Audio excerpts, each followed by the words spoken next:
todo sale mal. No es confiar cuando llega la aflicción, querer abandonar. No es confiar, derrumbar todo tu mundo porque no das más. No es confiar, rendirte ante el problema cuando hay que orar. Confiar en Cristo es creer lo que no ves. Cuentas con Dios y Él no va a fallar jamás. Es tiempo de aprender a confiar. Solo escucha, te voy a mostrar. Esto es confiar, seguir caminando cuando no das más, seguir mirando esto que ahí no está, seguir cantando en el dolor y en tu llorar. Esto es confiar, en la tormenta confesar que hay paz, hacia el vacío sin temor saltar, tan solo porque Él te envía. Esto es confiar.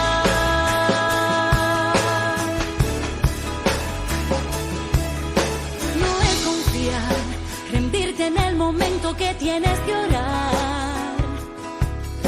No es confiar, poner la mano en el arado y mirar atrás.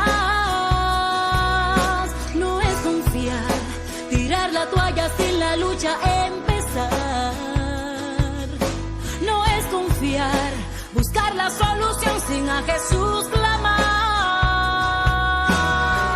Confiar en Cristo es creer lo que no ves. Vivir confiado creyendo que no va a fallar. Es tiempo de aprender a confiar. Solo escucha, te voy a mostrar. Esto es confiar, seguir caminando cuando no das más, seguir mirando esto que ahí no está, seguir cantando en el dolor y en tu llorar. Esto es confiar, en la tormenta confesar que hay paz, hacia el vacío sin temor saltar, tan solo porque Él te envía.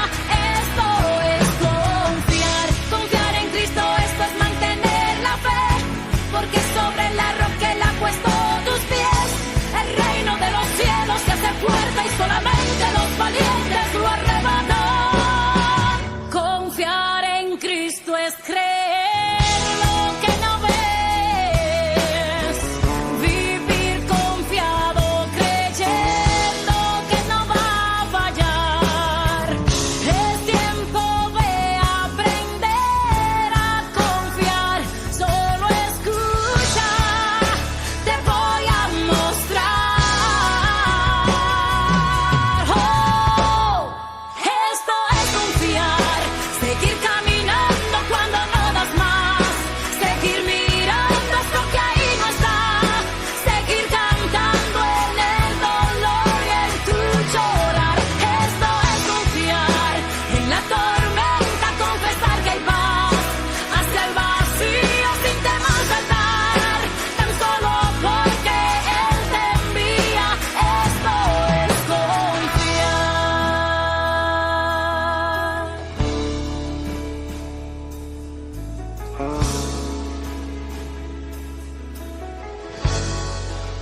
Esto es confiar.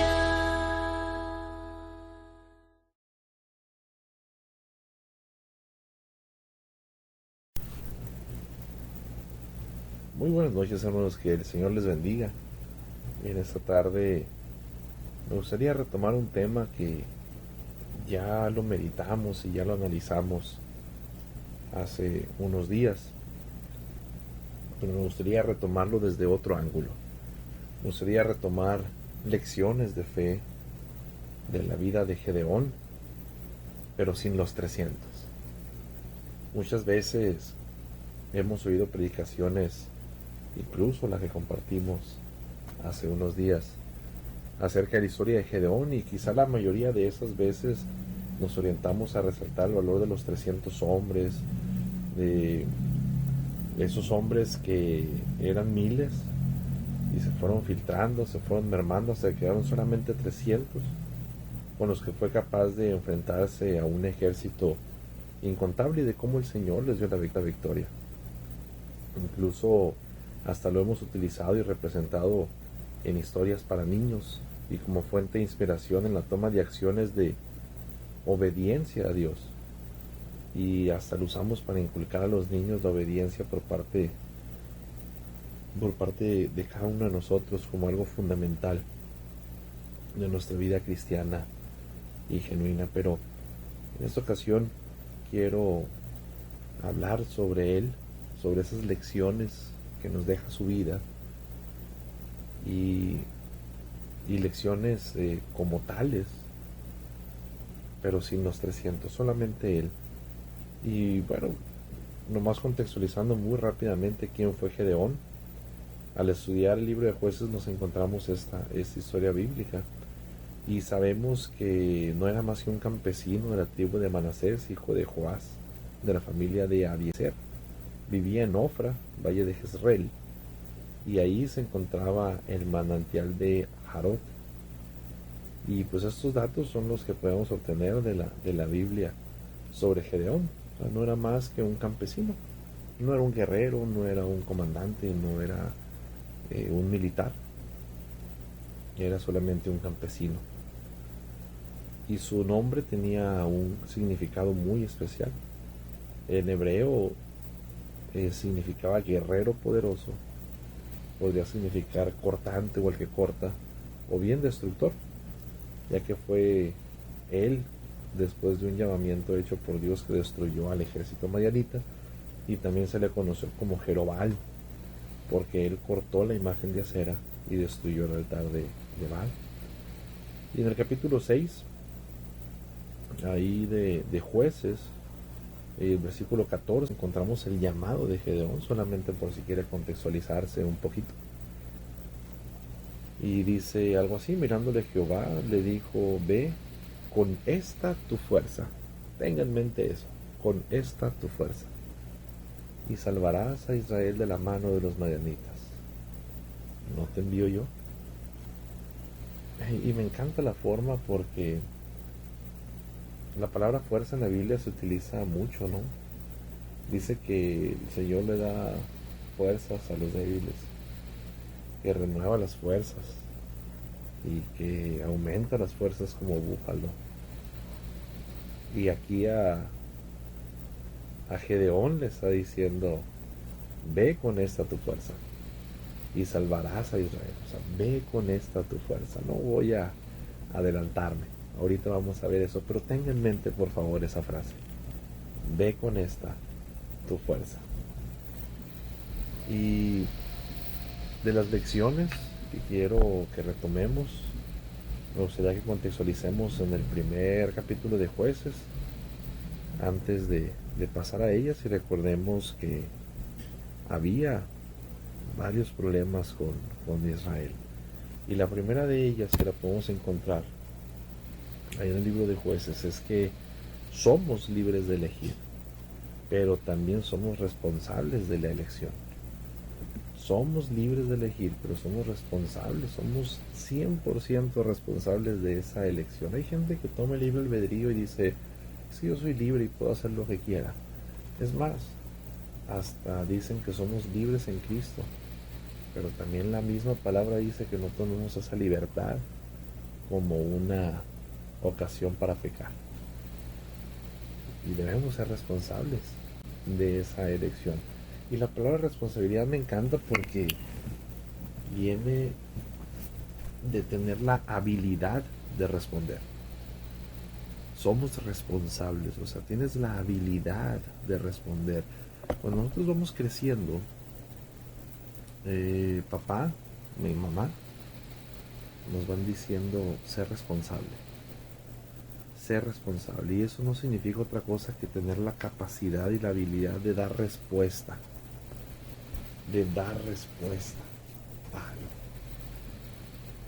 Si la regamos, tenemos que responder por eso. Si chocamos el carro, tenemos que responder pagando.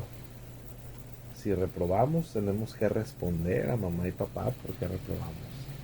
Dar una respuesta y recuperar eso. Si no le pagamos al banco, o si le pagamos y le pedimos al banco, tenemos que tener la capacidad de responder. Entonces la responsabilidad viene de ahí.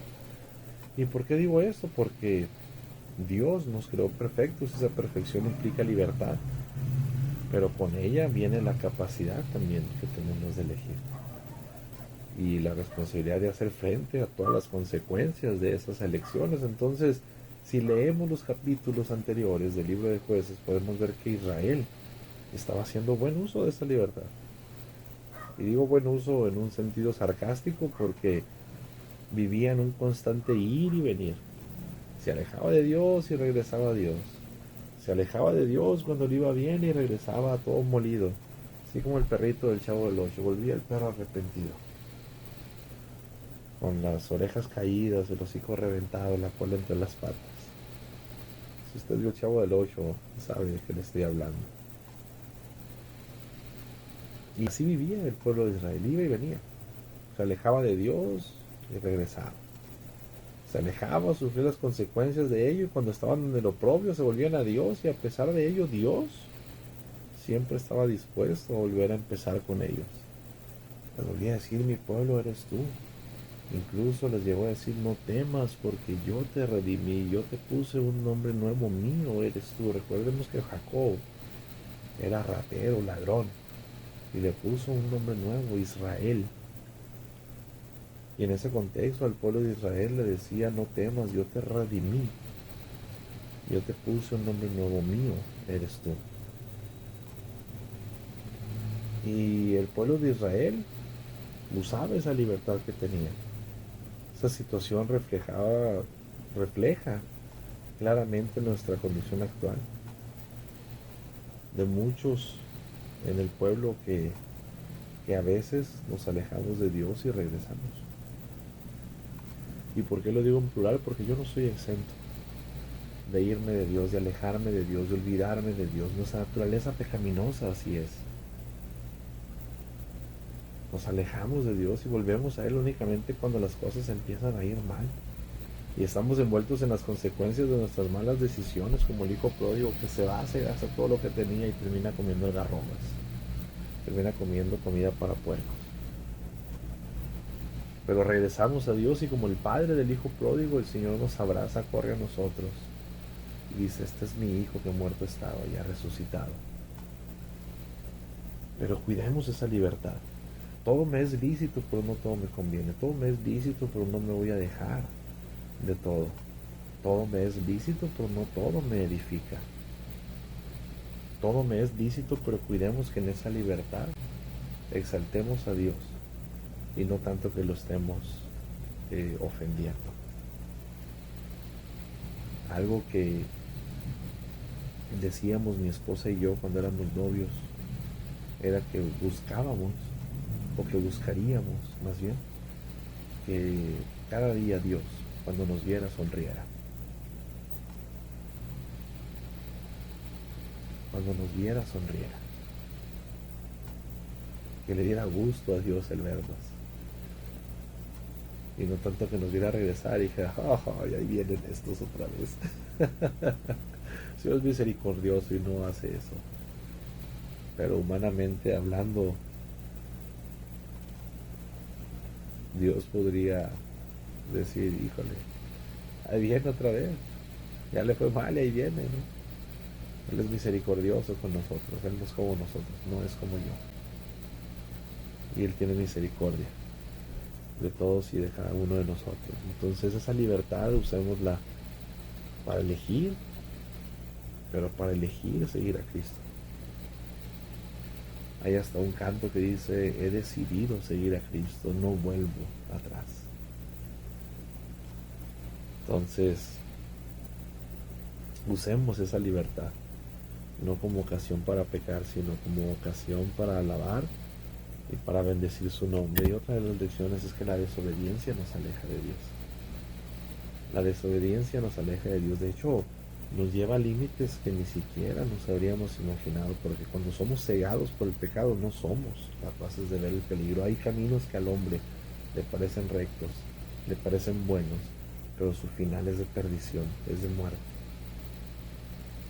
Cuando somos cegados por el pecado no somos capaces de ver el peligro, pero tampoco de ver que Dios tiene más poder que nuestros problemas y hacemos cosas que nunca lo habríamos imaginado.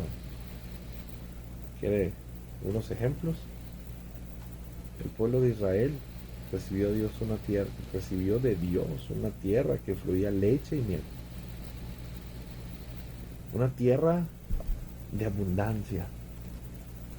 Una tierra que fue entregada por ellos. Una tierra que fluía leche y miel. Pero ¿sabes? Tuvo que mudarse a vivir a las cuevas y las cavernas para poder estar a salvo de los madianitas. Aquí en esa historia de contexto de Gedeón, los madianitas les habían robado todo, pero en Deuteronomio decía que si se alejaban de Dios vendrían toda una serie de maldiciones, y ellos dijeron, no, soy libre, y se alejaron de Dios. Y es por eso que yo decía en la lección anterior que somos libres, pero somos responsables de esa lección, y la desobediencia nos lleva a límites insospechados. Imagínate vivir en un lugar donde fluye leche y miel y terminar en las cavernas, terminar en las cuevas, porque fuiste entregado en manos de tus enemigos por desobediencia a Dios. Otro ejemplo, Adán y Eva después de desobedecer, ¿recuerda? Ellos hicieron ropas ridículas, digámoslo así, de hojas de higuera para vestirse con ellas. Pero si no se hubieran alejado de Dios, jamás habrían pensado siquiera en llegar a esa situación. Pero querían ser igual a Dios. Recuerde lo que le dijo la serpiente, lo que le dijo Satanás en forma de serpiente. Sabe Dios que el día que comas se te abrirán los ojos y serás como Él, conociendo el bien y el mal. ¿Se acuerda cuál fue el pecado de Satanás? Quería ser igual a Dios. Entonces la soberbia, cuando queremos ser igual a Dios, cuando nos ensoberbecemos y que nosotros queremos hacer las cosas como yo quiero, cuidado, porque eso fue el pecado que hizo que Satanás fuera expulsado del cielo. Adán y Eva vivían en el paraíso, no necesitaban cultivar, no necesitaban cazar, no necesitaban nada, estaban en el paraíso, pero decidieron desobedecer a Dios y terminaron haciendo el ridículo, poniéndose hojas de higuera, y fueron expulsados del paraíso, de un lugar que Dios había destinado para ellos, para que vivieran, que fueran felices, que no les faltara nada. Pero la desobediencia los llevó a un lugar donde ellos jamás pensaron que llegarían. Hasta dónde nos ha llevado nuestra maldad. Por último, Saúl, ¿se acuerda? Decidió desobedecer a Dios y terminó recurriendo incluso al espiritismo. Fue con una bruja, con la bruja de Gandor. Y en su lucha por querer escuchar la voz de Dios cometió un pecado. Mandó llamar, y hay gente que dice que los muertos nos podemos comunicar con ellos porque él se comunicó con el profeta Samuel, pero no, recuerde cómo lo dijo, ¿no? Con la bruja de Gandor. Sale y le dice, veo un espíritu que tiene tal forma, tal silueta, y dice, es Samuel. Y el espíritu le dice, ¿por qué me has perturbado? ¿Por qué me molestas? Si Dios ya no te responde, ¿quién soy yo para responderte? Y le dice, tú hoy, por ese acto de brujería, te has constituido enemigo de Dios. Fíjese el juego de palabras.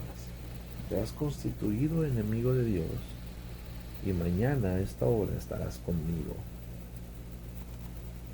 Ahí es donde está el juego de palabras, y que no era Samuel, porque Samuel no era enemigo de Dios. Y si Saúl era enemigo de Dios y iba a estar al otro día junto con eso que se le estaba apareciendo en la hoguera, en la fogata, en la caldera, donde haya sido, entonces si iba a estar con él, significa que el que le estaba hablando también era un enemigo de Dios. Entonces Samuel, su profeta, no era enemigo de Dios. Fíjese bien el juego de palabras. Tú te has constituido enemigo de Dios y mañana estarás conmigo. Por lo tanto, no era Samuel, era un espíritu que había tomado la forma de Samuel, pero no era Samuel. Entonces, la desobediencia nos aleja de Dios. Saúl era rey.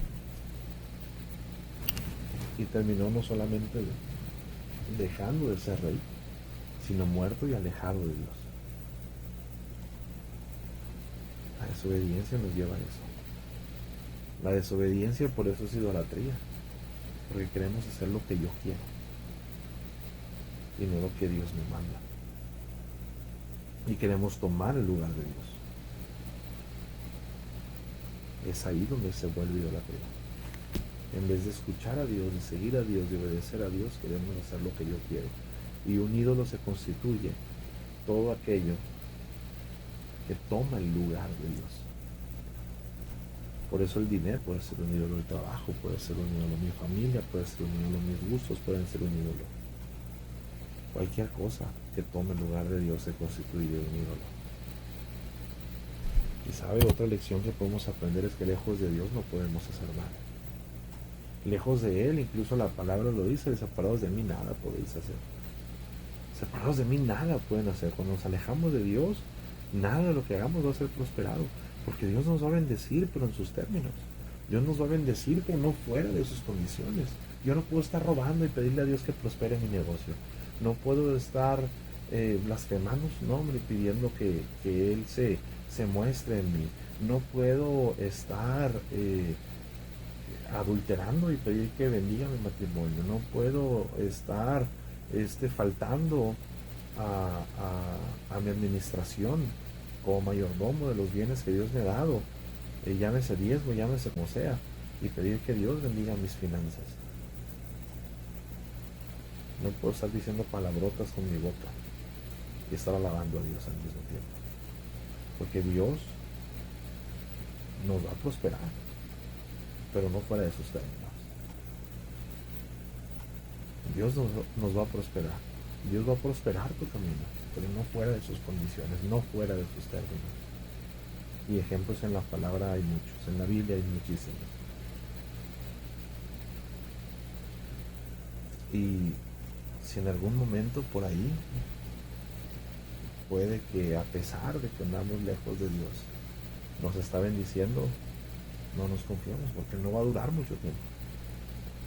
No va a durar mucho tiempo. ¿Y qué es lo que pasó con Israel? Israel se moría de hambre y de rabia al mismo tiempo, de coraje. No porque no tuviera trabajo, sino porque no podía comer de su trabajo. ¿Se acuerda? Ellos llegaban, cosechaban y llegaban los madianitas y se robaban todo. Israel moría de hambre a causa de su pecado, porque se había alejado de Dios. Porque después de haber trabajado venían esos madianitas y robaban, les quitaban todo. Y volvían a trabajar para que los madianitas volvieran otra vez. Pero ¿qué es lo que pasaba? Les daba el coraje, les daba la tristeza, les daba su hambre para quejarse de Dios, pero no para regresar a Él. Hasta que un día clamaron. Y si por mucho que nosotros luchamos y trabajamos, no logramos salir de la crisis financiera, de la crisis familiar, espiritual, es muy, pero muy probable que estemos en desobediencia, que estemos en rebeldía y que hayamos olvidado nuestro compromiso con Dios y que nos hayamos olvidado de quiénes somos, porque Israel es el problema. Llegaban y le hablaban bonito los adoradores de acera y se olvidaban de quiénes eran.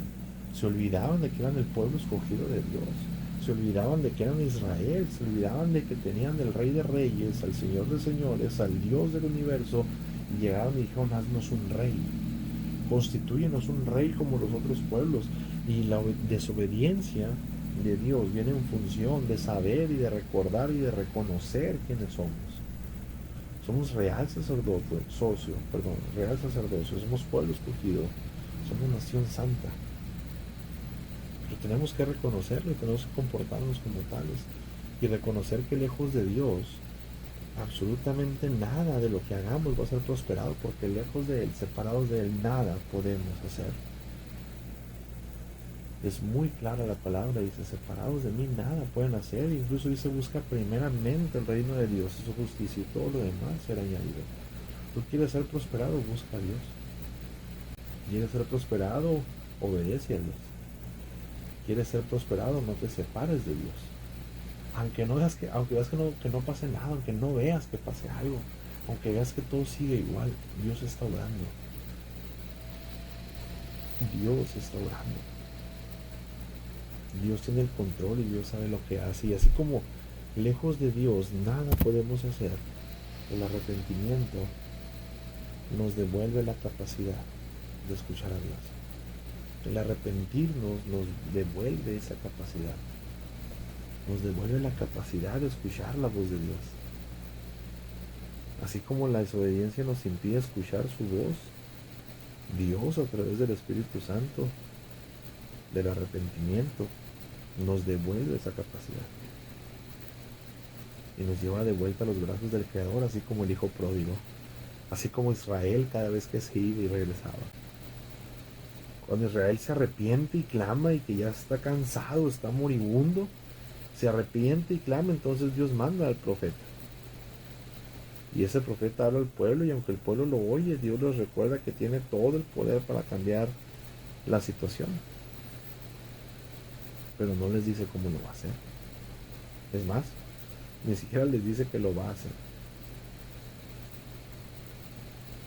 Hay que reconocer que cuando estoy en crisis por mi culpa, porque he tomado decisiones por mi cuenta sin consultar a Dios, y que doblo mis rodillas y oro, y al hacerlo empiezo a recordar sus bendiciones pasadas y sus promesas, eso me da aliento y me ayuda a tener esa fe.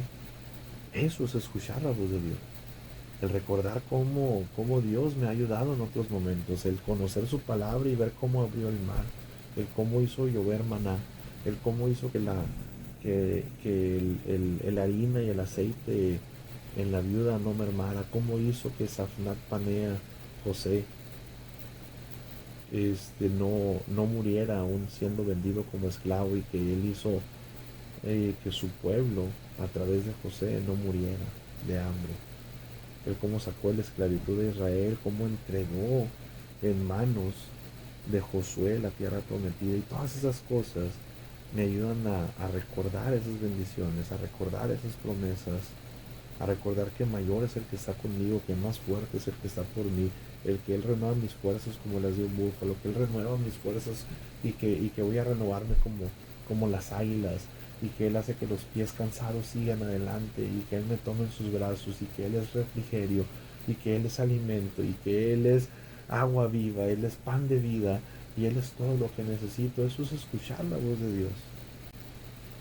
Eso es escuchar la voz de Dios. El que mi corazón pueda estar en paz como Elías, que era perseguido por la reina después de matar a los cientos de sacerdotes de Baal, y que él se escondió y que dijo: escóndete porque voy a pasar delante de ti. Y vino fuego, pero ahí no estaba Dios, y vino viento recio y ahí no estaba Dios, y vinieron relámpagos y ahí no estaba Dios, y vino un terremoto y ahí no estaba Dios, pero vino un viento fresco, un viento apacible, un viento solano, y cubrió su rostro porque iba Dios. En medio de la tranquilidad, es en la tranquilidad, es en la paz, es en la confianza que puedo escuchar la voz de Dios. Es ahí donde la escucho. Esto no quiere decir que ya por ello los problemas se van a solucionar o que van a desaparecer, pero lo primero que tenemos que hacer es recordar lo que Dios hizo por nosotros y empezar a confiar en que Él tiene el poder de sacarnos de toda situación. Y luego tienes que dar pasos de fe. Recuerdas lo que Dios ha hecho, confías en lo que Dios puede hacer, y por consecuencia das pasos de fe. Das pasos de fe con la mujer que dice: si tan solo toco el borde de su manto, si tan solo lo toco. Jesús, gritaba el ciego Bartimeo. Jesús, hijo de David, no pases de aquí. No pases de aquí sin bendecirme. Como el paralítico que clamaba a Dios. Esos eran pasos de fe. Pero la fe está sustentada en el conocimiento. En el conocimiento de quién es Dios y de quién soy en Él. Por eso tengo que recordar mi identidad en Él. Por eso tengo que recordar lo que Él ya hizo. Por eso tengo que estudiar su palabra. Por eso tengo que orar. Por eso tengo que buscar su presencia. Porque si no conozco a Dios no puedo dar pasos de fe.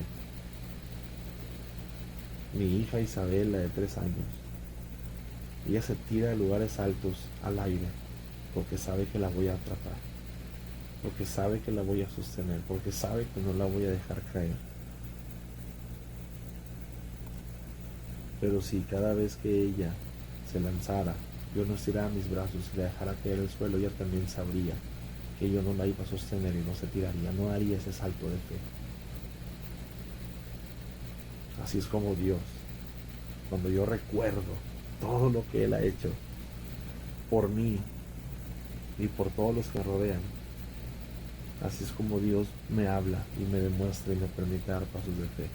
A Josué le dijo, cuando hayas mojado los pies en el Jordán, entonces el agua se va a detener. Cuando hayas mojado tus pies. No dijo que iba a abrir y detener las aguas y después iba a pasar en seco. No, le dijo, cuando hayas mojado tus pies, entonces se va a detener. Cuando hayas dado tu paso de fe, entonces se va a detener. Cuando hayas dado primero a mí, viuda de Sarepta, una torta, de esa que me acabas de decir que ya no tienes y que lo vas a comer para dejarte morir, entonces yo voy a multiplicar lo que tú tienes. Cuando tú pongas lo que tienes delante de Dios, cuando tú des un paso de fe, entonces se va a mover. Porque no es mi necesidad lo que mueve a Dios, es mi fe. Si tuvieras fe, le dijo, del tamaño de un grano de mostaza, tú le dirías a esos montes, arrójate a la mar y se arrojaría. Es mi fe lo que mueve a Dios, no mi necesidad. No, pero por ahí, lo que mueve a Dios es mi fe, no mi necesidad. Incluso dice que Él sabe que tenemos necesidad. Pero dice, búscame primero y todo lo demás será añadido. La fórmula es busca primero el reino de Dios y su justicia. Entonces, todo lo demás. Entonces vuelve a Dios arrepentido. Y entonces vas a escuchar la voz de Dios. Vuelve a Él arrepentido. Y la última lección es que Dios trabaja aunque yo no vea. Dios está trabajando aunque yo no lo pueda ver. Dios empieza a trabajar en esas soluciones. Cuando ya hemos seguido ese camino de vuelta a los pies de Dios, que tiene que ver con nuestra situación de pecado, el dolor por las cosas malas que hemos hecho y el deseo de no volver a hacerlas, la confesión de que hemos pecado y tener un nuevo comienzo en Dios. Entonces Dios empieza a obrar según lo que Él sabe que es lo mejor para nuestras vidas. Y aunque nosotros a simple vista no veamos ningún cambio ni ninguna mejora, Dios está trabajando. Después de hablar Dios con Israel y de recordarles lo que había hecho por ellos en el pasado, empieza a trabajar en la solución. Empieza a trabajar en la solución, sin decirles ni cómo, ni cuándo, ni qué iba a hacer. Y a través de Gedeón pone en marcha la solución. Y se presenta solamente a él. Y le encomienda que él sea el encargado de llevar a cabo sus planes. El pueblo de Dios había clamado y Dios ya estaba trabajando. Dios ya estaba trabajando en el corazón de los madianitas. Dios ya estaba trabajando en la solución. Dios ya estaba trabajando en la situación y el pueblo de Israel seguía clamando, pero Dios ya había hablado con un profeta.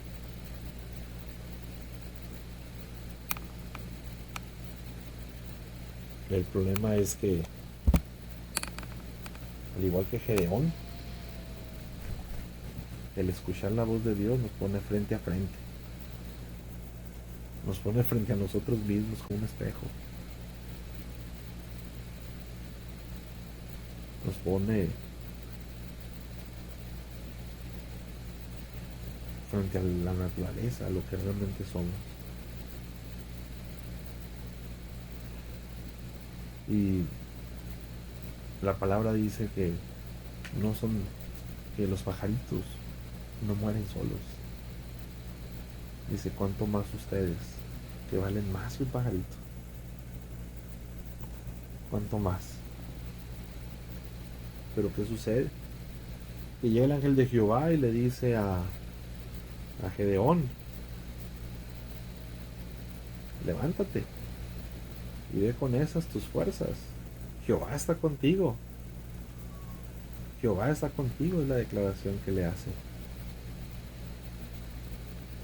Pero Gedeón quiere entender en plural el pasado y dice, si Jehová está con nosotros, ¿por qué me ha sobrevenido esto? Fíjate, le dice, Jehová está contigo. Y él responde en plural, y si Jehová está con nosotros, entonces ¿por qué nos vino esto? Es una reclamación directa a Dios. Es una reclamación directa intentando hacerle responsable de la situación que estaban ellos, cuando ellos eran los que se habían alejado de Dios. Estaba tratando de hacer responsable a Dios de la situación que ellos habían generado. Y no somos muy distintos a Gedeón, porque a veces nosotros hacemos lo mismo. A ver, ¿dónde están los milagros que me contó mi madre? ¿Dónde están los milagros que el pastor dice en los sermones? ¿Dónde están los milagros que los misioneros contaron cuando andaban allá en tal lugar?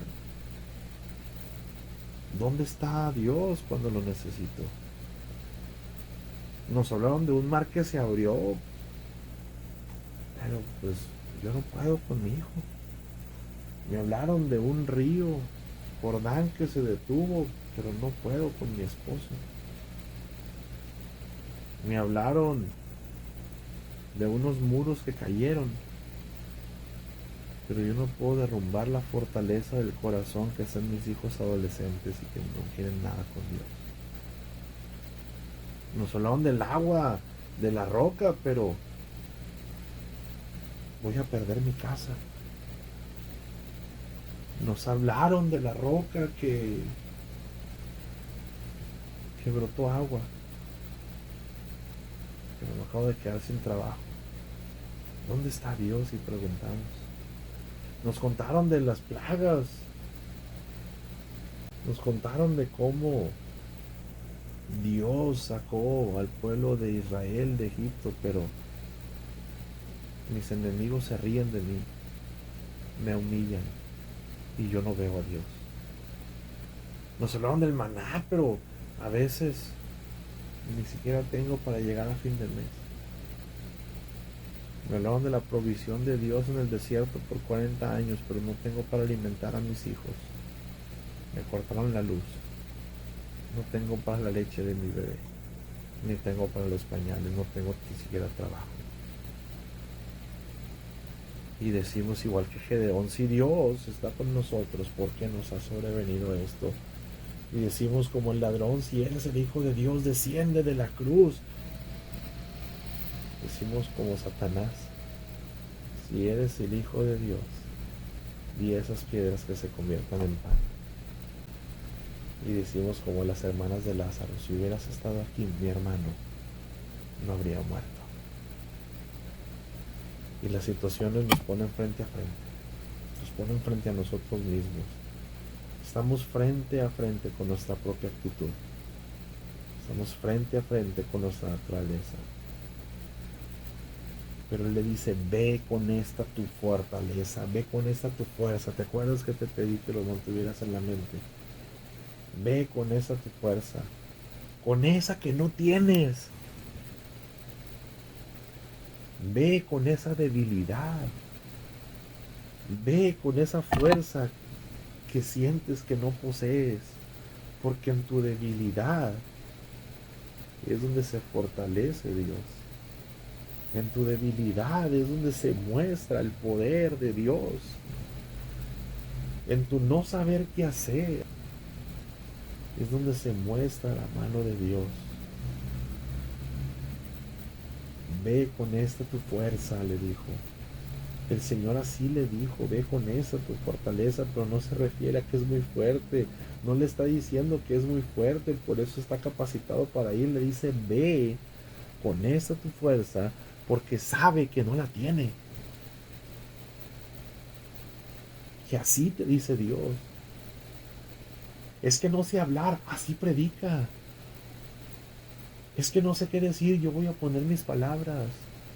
Es que soy tartamudo, que vayas, Moisés. Es que soy un niño, que vayas, Jeremías. Es que yo nomás soy un campesino, que vayas, Gedeón. Es que ¿qué? Somos esquizofrénicos. En vez de decirle, ¿dónde estabas? ¿Por qué nos ha sobrevenido esto?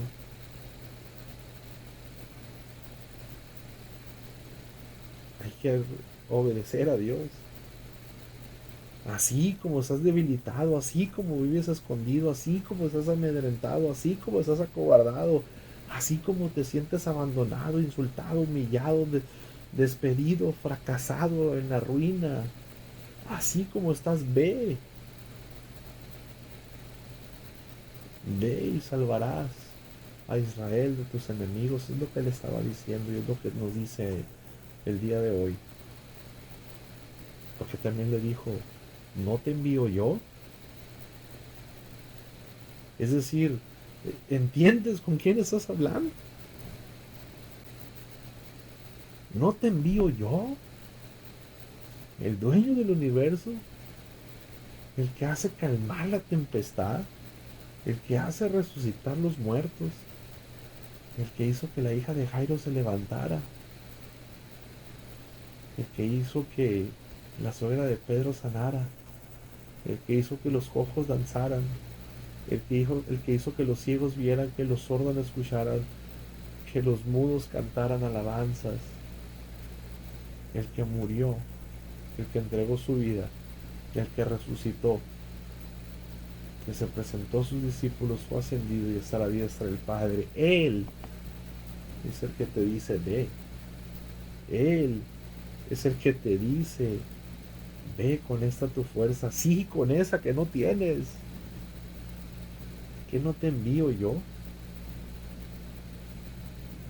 Y a veces el problema es que le respondemos a Dios, no soy nadie, no tengo nada, ni recursos, ni capacidad, no sé hablar. Pero cuando le dice a Gedeón, ve con esa tu fortaleza, no le quiere subir el ego, le está diciendo, vas a ir con mi fuerza. Es cierto, no eres nadie, pero así te ocupa Dios, no ocupa que seas alguien. ¿Qué no ven, hermanos, que no son muchos los letrados, no son nobles, sino que lo vil, lo menospreciado, eso fue lo que Dios tomó, a fin de que nadie, absolutamente nadie, nos actemos en su presencia.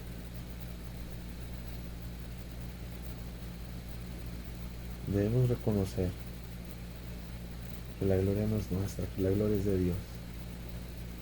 Y Dios nos dice, ve porque yo voy a ir contigo.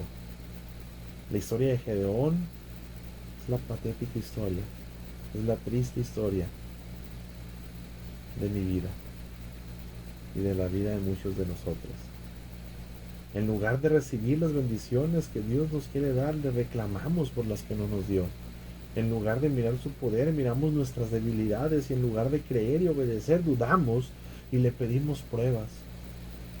Pero a pesar de todo ello, Dios siempre se encuentra llamando a la puerta. Siempre está ahí a la puerta de nuestros corazones y la promesa que nos hace y que debe ser nuestra fortaleza en los momentos de debilidad se encuentra en en 2 de Crónicas 7:14. Si mi pueblo, que lleva mi nombre, se humilla y ora y me busca y abandona su mala conducta, yo le escucharé desde el cielo, perdonaré su pecado y restauraré su tierra, los haré prosperar de nuevo. Si mi pueblo se humillare y orare. La historia de Gedeón en la Biblia y su llamamiento nos muestra que no importa nuestra condición pecaminosa, ni tampoco nuestra condición social, ni mi capacidad intelectual. Dios está dispuesto a hacer grandes maravillas si le permitimos que su poder sea mostrado a través de nuestra fe y a través de nuestra obediencia. Ve con esa tu fuerza. Sí, con esa que no tienes. Porque vas a ir no con tu fuerza, vas a ir con la fuerza de Dios. Y Él las va a multiplicar y las va a aumentar como las de un búfalo. Ve con tu fuerza. Que el Señor te bendiga.